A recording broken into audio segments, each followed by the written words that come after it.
नमस्कार। कल के पार्ट में, कल के अंक में एक भूल सुधार मुझे ये करनी है कि मैंने वहाँ बार बार मुज़फ़्फ़रनगर का नाम लिया था। वो चूँकि मुज़फ़्फ़रनगर हमारे यहाँ उत्तर प्रदेश में है तो वो भूलवश हो गया था। असल में वो सारा किस्सा मुज़फ़्फ़रपुर का था, बिहार का। और 6 दिसंबर 1994 को जो गोपालगंज के डीएम थे श्री जी कृष्ण रैया, वो मुज़फ़्फ़रपुर से पटना जा रहे थे किसी मीटिंग के सिलसिले में, और रास्ते में ये छुटकुन शुक्ला की लाश लेके आनंद मोहन और उनके बहुत ढेर सारे लोग प्रदर्शन कर रहे थे, और वहीं पर उनको घेर के श्री कृष्ण रैया की हत्या कर दी गई थी। तो वो मुज़फ़्फ़रपुर है बिहार का, क्योंकि मैं उस समय श्री प्रकाश शुक्ला के बिहार के कनेक्शन के बारे में आप लोगों को बताना चाह रहा था कि आखिरकार ऐसा क्या था बिहार में, या ऐसी कितनी ताकत उसको बिहार से मिलती थी कि उसने इतने बड़े बड़े उस समय के कार्य कर दिए थे। एक चीज़ और मैंने बताई थी कि उस दिन शाम को गांधी और उसके साथ के दो लोगों ने, जिन्होंने सूरज भान के कहने पे एक बड़ी हत्या की थी गांधी मैदान के पास, उन लोगों से शिव प्रकाश से कुछ कहा सुनी हुई। शिव प्रकाश को शंका हो गई कि लगता है अब सारे काम दादा इनसे ही लेंगे, और सोते समय सुबह छत पे उन तीनों की हत्या हो गई। शिव प्रकाश, आनंद और सुधीर ने तीनों की हत्या कर दी और लाश को गंगा में ठिकाने लगा दिया। ये तीनों ही मैंने बताया था गोरखपुर के हैं, तीनों ब्राह्मण परिवार के थे। इन तीनों की लाश आज तक नहीं मिली है। उस समय 97-98 में जब हम लोग श्री प्रकाश शुक्ला के गैंग पे काम कर रहे थे, हम लोगों ने एक बार ये जिज्ञासा व्यक्त की कि शायद इनके घर वालों से हमें कोई क्लू मिल जाए। उनके घर वालों से संपर्क किया गया। बाकी दो लोगों के नाम मुझे ध्यान नहीं आ रहे हैं, शायद एक का टाइटल दुबे था जो उनके घर वालों का। तो उन्होंने तब तक उसकी 13वीं भी नहीं की थी। उन्होंने ये कहा था कि साहब जब बॉडी ही नहीं मिली है तो हम क्या 13वीं करें। हालांकि वो इस बात से मुतमईन थे, इस बात से उनको कोई उसमें शंका नहीं थी कि उनकी हत्या हो चुकी है, और उनका शक भी श्री प्रकाश शुक्ला पे ही बार बार जा रहा था। हालांकि उन्हें कोई पुख्ता जानकारी इस सिलसिले में नहीं थी। इसके बाद आज मैं आपको बताऊंगा कि श्री प्रकाश शुक्ला का गैंग इतना बढ़ते बढ़ते बढ़ते बढ़ते आखिर ये कैसे यहाँ तक पहुँच गया कि वो बड़े लोगों को, ऐसे जो रसूखदार लोग हैं, जो बड़े लोग हैं जिनका समाज में स्थान है, पॉलिटिकली बहुत स्ट्रांग हैं, उन तक कैसे वो उन पर प्रभाव डालने लगा। मैंने आपको बताया कि आनंद पांडे और सुधीर उसके परमानेंट साथी थे। इसमें दो कैरेक्टर और हैं, दो लोग और शामिल हुए लेटर स्टेज में। बिल्कुल शुरुआत में से तो नहीं, लेकिन उसके जब इसने अपना काम करना शुरू किया उसके बाद के स्टेज में एक अनुज प्रताप सिंह और एक राजन तिवारी। राजन तिवारी के बारे में ये भी बताया जाता है कि उसने, जब ये गनर अजय सिंह की हत्या हुई थी तो उसमें राजन तिवारी भी था। राजन तिवारी मूल रूप से तो गोरखपुर का ही रहने वाला है, लेकिन वो पटना और पटना के आसपास ही उसका कार्य क्षेत्र था। अनुज प्रताप सिंह के पिताजी पुलिस में थे और फैज़ाबाद में वो थे अपने रिटायरमेंट के समय तक। बात शुरू हुई 1993 में। आप लोगों ने तमाम किस्से कहानियों में ये सुना होगा कि उसकी बहन को छेड़ा था और उसने एक हत्या कर दी थी। लेकिन मोहल्ले में उसकी कहा सुनी हुई थी और लड़कियों की छेड़खानी के सिलसिले में एक राकेश तिवारी नाम के लड़के से, और राकेश तिवारी की 1993 में श्री प्रकाश ने हत्या कर दी थी। इस हत्या की वजह से उसका मोहल्ले में बहुत दबदबा हो गया था। श्री प्रकाश का दोस्त था एक बबलू तिवारी, वो भी छोटा मोटा वहाँ गुंडा था। उसने ही पहली बार आनंद पांडे और सत्यव्रत राय से इन लोगों की शिव प्रकाश की मुलाकात कराई थी। आनंद पांडे और सत्यव्रत राय बहुत अच्छे दोस्त थे और ये दोनों गोरखपुर के एमपी कॉलेज में एक साथ पढ़े थे। दोनों को जल्दी से पैसा कमाने का सुरूर की धुन सवार हो गई थी और उस समय जो स्थिति थी कि जो जितना गुंडा है, जो जितना बदमाश है, जिसके पास जितनी अधिक गन पावर है, वो उतनी जल्दी पैसा कमा लेता है, उतनी जल्दी वो बड़ा आदमी हो जाता है। इसी सिलसिले में उस समय 1994 में सत्यव्रत और आनंद ने डिश का काम शुरू किया। जो जिन लोगों ने डिश के कनेक्शन, अब तो बहुत कम हो गए, अब तो सब ये जो DTH हो गया, अपनी अपनी डिश लोग लगवाने लगे। बड़े शहरों में और छोटे कस्बों में पहले डिश का काम किसी एक आदमी के पास होता था, जो केबल लाइन बिछा के अपने कस्टमर्स को, जो उसके जो कनेक्शन धारक हुआ करते थे, उनको डिश का कनेक्शन देता था और प्रति माह कोई आदमी जाके उसका महीने भर का कनेक्शन वसूल करता था। एक कंट्रोल रूम होता था, उसी कंट्रोल रूम से वो सारे कनेक्शन दिए जाते थे और सबके मोहल्ले बटे हुए थे। शुरुआत में ये 100 रुपये से शुरू हुआ और ये जो direct to home DTH dishes, जैसे आपकी टाटा स्काई, एयरटेल, इन सब की, इनके आने के पहले, और इवन दूरदर्शन के जो DTH लगते हैं उसके पहले, केबल के द्वारा ही आप देख सकते थे और केबल का काम सिर्फ गुंडई का काम था। आपने किसी मोहल्ले में 500 कनेक्शन बांटे हैं तो महीने की पहली तारीख से और 7 तारीख के बीच में आपको वो पैसा वसूल के ले आना है। उसमें एक परसेंटेज बटा हुआ था कि जो वसूली करने वाला आदमी होगा वो 25% रखेगा या 30% रखेगा या 40% रखेगा, बाकी पैसा उसका वो ऑपरेटर को, जो उसका लाइसेंस होल्डर है, जो ऑपरेटर है, उसको दे देगा। तो ये इन्होंने डिसाइड किया, सत्यव्रत और आनंद पांडे ने, कि ये बहुत अच्छा काम है और इसी काम से हम अगर अच्छे से वसूली कर लेंगे तो हम बहुत जल्दी बहुत ज़्यादा पैसे के मालिक हो जाएंगे। इसी सिलसिले में इन लोगों ने इसका काम शुरू किया। राजा गुप्ता नाम का एक आदमी था जो पहले से ही डिश और केबल के धंधे में था। जब उसने देखा कि इन लोगों ने ये केबल का काम शुरू किया है, छोटा एक अपना कंट्रोल रूम बना लिया है और उसके लिए जो LMV होते हैं उसका इंतज़ाम कर लिया है, जो उसके रिले के लिए कुछ इक्विपमेंट होते हैं उसका भी इंतज़ाम कर लिया है और लोकल लेवल पे ये काम शुरू कर दिया है, राजा ने इस काम का विरोध किया। इन दोनों ने तब कोशिश की कि ये मान जाए कहने से, और इसकी जो क्लाइंटेल है, इसने जहाँ जहाँ बांट रखे हैं, अगर वो भी हमको मिल जाएगा तो हमें महीने में, उस ज़माने में 15-20 हज़ार रुपये मिल जाएंगे और हम लोग धीरे धीरे इस काम को और एक्सपेंड करेंगे। राजा गुप्ता भी, उसने भी अपने कुछ लोगों को पाल रखा था वसूलने के लिए। कहा सुनी हुई और एक दिन चाय की दुकान पर वो बैठा हुआ था, आनंद पांडे ने उसे गोली मार दी। बच गया, वो मरा नहीं। पुलिस आनंद पांडे को ले गई, उसे 307 में बंद कर दिया। इसके बाद सत्यव्रत और आनंद को ये लगा कि जब तक और मजबूत आदमी हमारे साथ ना हो, हम इस धंधे में बहुत सक्सेसफुल नहीं हो पाएंगे। शिव प्रकाश से इन लोगों ने संपर्क किया, धीरे धीरे उससे नज़दीकी बढ़ानी शुरू की। फिर उसको बताया कि हम अभी 2-3 मोहल्लों का ही काम हमारे पास है, अगर पूरे गोरखपुर का काम मिल जाएगा तो हम लोग साल भर में ही इतना पैसा कमा लेंगे कि हम अपना कोई बड़ा धंधा, बड़े पैमाने पर जो हमारा धंधा हम कर सकते हैं, हम उसका काम कर सकते हैं।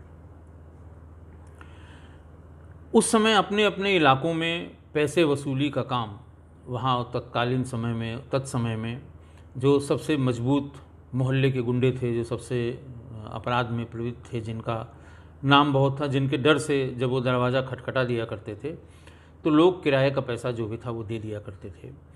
नीरज सिंह, सोना तिवारी, दीपक अग्रवाल और हृदय चंद, ये अपने अपने इलाकों में बहुत मशहूर थे और इन लोगों ने अपने अपने इलाकों में केबल फैलाते जा रहे थे और इसका पैसा वसूलते जा रहे थे। आपस में बड़ी प्रतिद्वंदता भी हो गई। एक तरफ ये श्री प्रकाश, आनंद और सत्यव्रत अपना फैला रहे थे, दूसरे ऑलरेडी जो इस्टेब्लिश थे, सोना तिवारी थे, नीरज सिंह थे, और दीपक अग्रवाल थे, हृदय चंद थे। आपस में प्रतिद्वंदता इस तरह से हुई कि नीरज सिंह ने एक दिन हृदय चंद को गोली मार दी और उसकी हत्या हो गई। इसके बाद सोना तिवारी और दीपक अग्रवाल जो हृदय चंद के मित्र थे, उन्होंने मौका देखा और उन लोगों ने नीरज सिंह को गोली मार दी। नीरज श्री प्रकाश का मित्र था। इसी केबिल के धंधे में उससे जो भी अंडरस्टैंडिंग हुई हो, तो आनंद और सोना तिवारी और दीपक, इन लोगों ने, हृदय चंद उसका मित्र था ही, इन लोगों ने जब नीरज सिंह को मार दिया तो श्री प्रकाश और आनंद में कुछ कहासुनी हुई। उस समय लोगों ने बैठ के फिर ये तय किया कि भाई इसके जो बड़े प्लेयर थे वो सारे मारे जा चुके। नीरज सिंह मार दिया गया, हृदय चंद मार दिया गया। अब किसी में इतना दम नहीं है, अब आपस में हम लोग लड़ेंगे तो ये कोई तीसरा कब्जा कर लेगा। अब हम लोग मिल के इसके पूरा जो इसका जाल है, मकड़ जाल है, हम इस पे कब्जा कर लेंगे। दो और लोग इस रास्ते में आ रहे थे। एक तो अंशुमान सिंह और दूसरा एक दुबे, जो इन्होंने आधे से अधिक गोरखपुर पर केबिल का काम फैला रखा था। ये तय हुआ कि अगर इन दोनों को भी हम मार दें तो केबिल का पूरा धंधा हमारे पास आ जाएगा। हुआ भी वही। पहले अंशुमान सिंह को श्री प्रकाश ने और आनंद ने मिलके वैसे जैसे इसकी शुरू की आदत थी इतनी गोलियां मारी, उनको मार दिया। फिर उसके 1 महीने बाद दुबे को मार के, उसके पास एक कार्बाइन थी, कहीं से उसे मिली थी या कहीं से लूटी हुई मिली थी, उसके कार्बाइन छीन ली। इनकी फायर पावर बढ़ गई। वहाँ केबिल के धंधे में इनका एकाधिकार हो गया। बीच बीच में, जैसा मैंने कल 3 हत्याओं का जिक्र किया था, ये हत्याएं हुई थी 22 हमारे ख्याल से 21 या 22 सितंबर को हुई थी 97 में। वहाँ 21 जून 97 को हुई थी।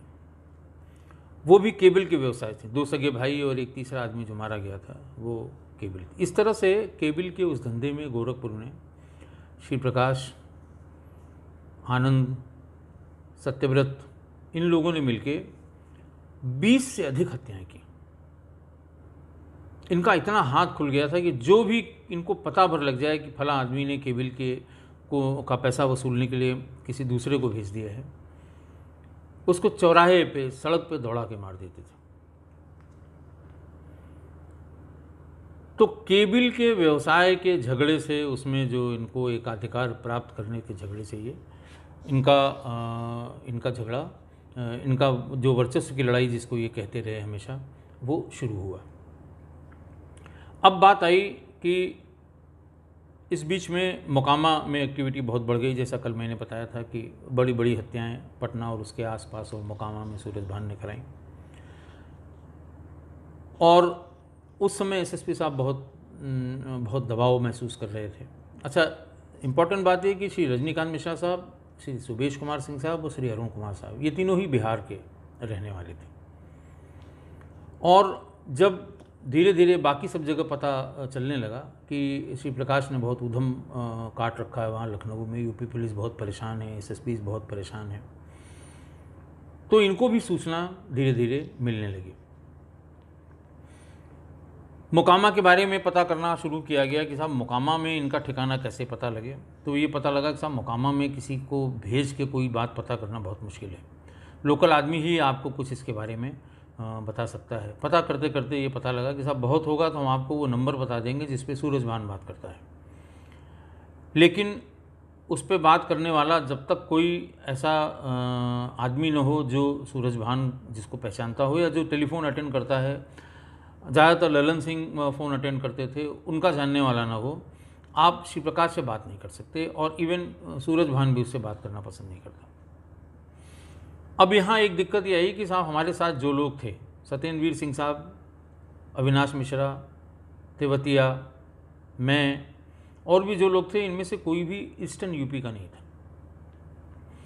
उसकी जो कैसेट्स, जितने नंबर लैंडलाइन के लगे हुए थे, जो भी उसकी 4-5 कॉल्स इंटरसेप्ट हुई थी पीसीओ के माध्यम से, या ट्रांसगोमती के एक व्यक्ति के नंबर पे जो कभी कभी वो कॉल करता था, वो छोटी छोटी कॉल 4-5 मिनट की, 6 मिनट की जो हुई थी, उससे ये पता लग गया था कि ठेठ भोजपुरी में बोलता ही है और बहुत ही गंदी गालियाँ देता है, धमकाता है। मित्रों से जब बात करता है तो यही करता है, और किसी अपने टारगेट से बात करता है तो उससे थोड़ी खड़ी बोली में बोलता है, लेकिन उससे उसका जो भोजपुरी का जो पुट है वो उसका पता लग जाता है। तो वेस्टर्न यूपी के आदमी को उसकी तमाम भोजपुरी के तमाम शब्द ऐसे थे जो नहीं समझ में आते थे।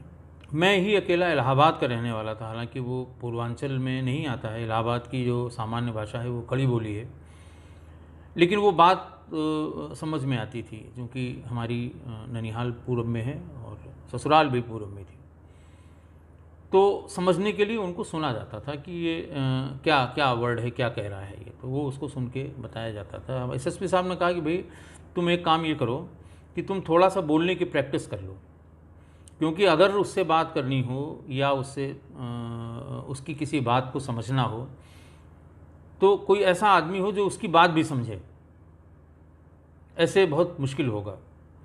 उनके दिमाग में ये था कि अगर मोकामा में जो नंबर उनके पास हैं उन पे कभी श्री प्रकाश से बात हो जाए और ये कंफर्म हो जाए कि वो श्री प्रकाश ही बोल रहा है, क्योंकि हम लोगों ने सुन सब ने रखा था कि अगर थोड़ी 2-4 मिनट की बात हो जाए, कंफर्म हो जाए, तो हम लोग वहाँ पटना पुलिस की मदद से वहाँ पर ऑपरेशन करके और हम उसके खिलाफ़ प्रभावी कार्रवाई कर सकते हैं। तो ये सुन के फिर जहाँ जहाँ उसकी लोकेशन, जैसे बनारस लोकेशन मिलती थी उसकी लोकेशन गोरखपुर मिलती थी, उसकी लोकेशन कई बार जब बिहार मिलती थी तो हम लोग बनारस के रास्ते बिहार में जाते थे। तो जैसे ही आप सुल्तानपुर में फैज़ाबाद वाले बाईपास से आगे बढ़ेंगे टूवर्ड्स बनारस, तो एक प्रताप ढाबा है, अब भी होगा, इधर बहुत सालों से मैं उस तरफ नहीं जा पाया हूँ। प्रताप ढाबा हुआ करता था रास्ते में, वहीं हम लोग, चूँकि आधे पे पड़ता है बनारस और लखनऊ के, तो वहाँ हम लोग चाय पिया करते थे। वहाँ बाहर की तरफ कॉर्नर में गुमटी लगी हुई है, मुझे पता नहीं अब है कि नहीं है, वो मनोज तिवारी के गाने बजाता था। तो कभी कभी वो भोजपुरी गाने थे, गाने होते थे, हम या सत्येंद्र सिंह साहब, कभी कभी अविनाश होतेवतिया चाय वाय पी के वहाँ से निकलते थे, तो गाना जैसे लगे भाई किसका है, तो ये उनका सब मनोज तिवारी का है। तो मैंने उससे कैसेट, जब भी जितनी बार भी मैं जाता था उससे मनोज तिवारी के कैसेट्स ले लेता था। देखिए बात बहुत पुरानी ही, 97 की बात है, 97 आप ये समझ सकते हैं करीब 24-25 साल पुरानी है। उस समय मनोज तिवारी एक गायक ही थे, और जो भोजपुरी में गायन की विधा है उसमें अलग से उन्होंने ये विधा बनाई थी, जो शालीन गाने हैं भोजपुरी के, क्योंकि उसके पहले बालेश्वर के गाने जो भोजपुरी के हुआ करते थे वो कभी कभी तो ऐसा था परिवार के साथ गाड़ी में बैठ के सुने नहीं जा सकते थे, लेकिन मनोज तिवारी ने उस विधा को चेंज किया था। तो हम भी उसमें चलते समय कभी कभी गाड़ी में लगा दिया करते थे। कैसेट ही चलते थे उस समय, ये उस समय तक ये पेन ड्राइव में गाने नहीं चलाए जाते थे। पर्पज़ मेरा ये था कि उसमें जो सामान्य बोलचाल की भाषा में जो क्लिष्ट शब्द आते हैं उनको सुन लिया जाए या समझने की कोशिश की जाए, और अगर ज़रूरत पड़े तो कुछ जो बहुत ही कॉमन वर्ड्स हैं उनको बोला भी जा सके। हालांकि वो लगाने पे सत्येंद्र सिंह साहब कभी कभी बहुत नाराज़ होते थे कि तुमको तो पता नहीं कौन सी सनक सवार है, क्या समझ में आता है इसमें। वो पश्चिमी उत्तर प्रदेश के थे, कभी कभी उनका ड्राइवर उनके वाले कैसेट भी ला के लगा दिया करता था, पश्चिम में जो गाने या जो गायक प्रचलित थे उनके। तो ये इस तरह से थोड़ी बहुत इस भाषा का को बोलने का, समझने का अंदाज हो गया। एक दिन एसएसपी साहब ने पूछा भी मुझसे कि ये बताओ अगर नंबर मिल जाए तो तुम बात कर पाओगे? तो सत्येंद्र सिंह साहब ने कहा साहब दिन भर तो ये सुनता ही रहता है, ये क्यों नहीं बात कर पाएगा। मैंने भी कहा सर कोशिश करूँगा, मतलब एकदम अनाड़ी जैसा नहीं लगूंगा, लेकिन ये है कि अब बहुत देर तक बात नहीं कर पाऊँगा मैं, सामने वाला अगर समझदार है तो वो तुरंत समझ जाएगा। बात हुई और ख़त्म हो गई। करीब 15 दिन बाद एक दिन सबको बुलाया गया और कहा गया कि इस समय श्री प्रकाश मोकामा में मौजूद है, और ये 3 नंबर हैं, इन 3 नंबर में ये सब सूरजभान या उसके आदमियों के हैं, इन तीनों पे कोई ना कोई बात करे और सिर्फ ये चेक कर ले कि वो वहाँ है कि नहीं। उसका तरीका सिर्फ ये है कि उसको बुलाया जाए। तो किसी ने कहा साहब किस नाम से बुलाया जाए, किस तरह से बुलाया जाए, किस बहाने बुलाया जाए। बहाना भी बहुत सॉलिड होना चाहिए। फिर उन्होंने ही बातचीत करके सब जगह पता करके बताया। हम लोगों ने भी अपने सोर्स से पता किया। उनका साहब एक जेपी सिंह करके ब्लॉक प्रमुख है, वो जेल में है और ऐसा पता लग रहा है कि वो शायद अब छूटने वाला है या छूटा है। अब वो जेल में भी गया है इनकी वजह से। वो उस हत्या में गया है, वीरेन शाही की हत्या वाले केस में उसे जेल भेजा गया है।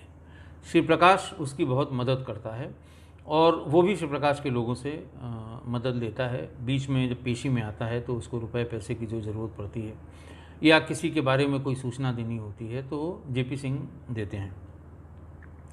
थोड़ी बहुत उसकी जानकारी इकट्ठा करके और ये कहा गया कि राजेश आप बात करिए और कहिए कि मैं जेपी सिंह बोल रहा हूँ, ब्लॉक प्रमुख जो गोरखपुर के हैं, और अशोक सिंह से बात करा दीजिए। तो जेपी सिंह का नाम सुन के वो तुरंत आ जाएगा, क्योंकि उसे भी अभी तक ये अंदाज़ नहीं होगा कि वो छूट गया है कि नहीं छूटा है। बात तय हुई। फिर उन्होंने इंस्ट्रक्शन दिया कि देखो ऑफिस के फ़ोन से बिल्कुल बात मत करना, आजकल सब लोग बहुत चालाक हो गए हैं, हो सकता है किसी के पास नंबर हो या देख के पहचान जाए। पुलिस वालों के नंबर ज़्यादातर अपराधियों और गैंग के पास होते हैं। मोबाइल कोई उस समय चल नहीं रहे थे। लैंडलाइन नंबर सब एसएसपी का, सीओ का, सबकी डायरी में, कम से कम अपराधियों की डायरी में ज़रूर होता है। बात तय पाई गई, सारे लोग गए। मैंने कहा साहब अकेले नहीं चलूँगा, सब लोग चलिए, बात करता हूँ, कोशिश करता हूँ, हो सकता है ये क्लिक कर जाए। एसपी सिटी का जो ऑफिस है कैसरबाग में, उसी के सामने है। उस समय लाइन से लगातार 5 या 6 पीसीओस थे। तो एक पीसीओ को पहले इंस्पेक्टर कैसरबाग ने खाली कराया। हम लोग सब लोग वहाँ पहुँचे। उसको बताया गया कि भाई आप शांत रहेंगे, किसी दूसरे आदमी को भीतर अभी नहीं आने देंगे। वैसे भी अगर बाहर पुलिस वाले रहें, चूँकि एसपी सिटी के ऑफिस के ठीक सामने की बात है। सब लोग वहाँ बेंच पे, कुर्सियों पे बैठे। नंबर उसने लगाया पीसीओ वाले ने। एक आदमी ने उधर से फ़ोन उठाया।